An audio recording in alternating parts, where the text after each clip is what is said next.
చెప్పాలంటే నాకే కళ్ళలంగా నీళ్లు దుంకుతున్నాయి అబ్బా. పాపం రెక్కల కష్టం చేసిన రైతులకు వాళ్ళ కళ్ళ ముందే పండించిన పంట అంతా ఆగమైతే వాళ్ళకి ఎంత గోసు ఉంటుంది, వాళ్ళ దుఃఖం ఎట్లుంటాయి చెప్పుర్రి. పంట వండించేతందుకు రెక్కల కష్టం చేసుకుంటే పండించిన పంటను అమ్ముకునేతందుకు కన్నమ్మ కష్టాలు పడుతుర్రు రైతులు.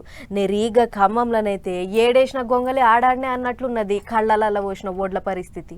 ఎటు చూడు వడ్ల కుప్పలే, తాళ్ళు లేకుండా వట్టిలు మంచిగా ఎండినాయి. అయినా కాంటాలు పెడతలేదు, పెట్టినవి ఎత్తట్లేదు. మార్కెట్లో పోసిన వడ్లను కాంటాలు పెట్టేది దానిక లేచేది లేదని నిజామాబాద్ జిల్లా మాక్లూరు మండలంలో ఉన్న అడవి మామిడిపల్లి ఊరు రైతులు గిట్ల నిజామాబాద్ కరీంనగర్ రోడ్డు మీద కూర్చొని ధర్నా చేసిర్రు.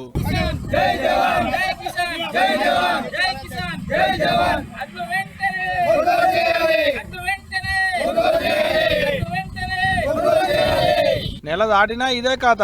ఏమన్నంటే అమాలీలు దొరుకుతలేరు, లారీలు వస్తలేవు, బస్తాలు సరిపోలేవు అని అంటున్నారట అధికారులు.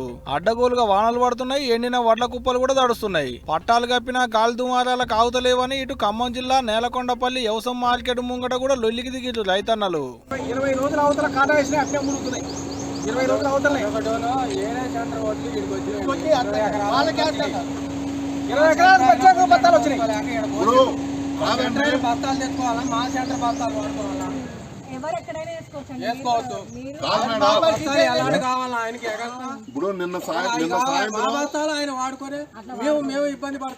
వీళ్ళు కూడా కళ్ళాలలో ఒడ్లు పోసి 20 రోజులకు మీదనే అవుతుందట.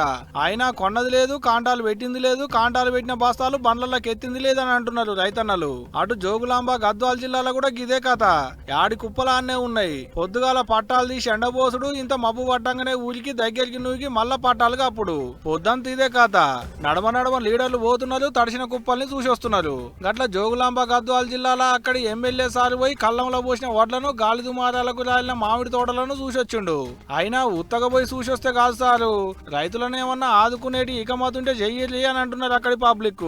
ఈ అడ్డగోలు వానలు గాలి దుమారాలు చేయంగా రైతులకు కంటి మీద కునుకు పడతలేదు, కడుపు నిండా తిండి దిగుతలేదు పోండ్రి.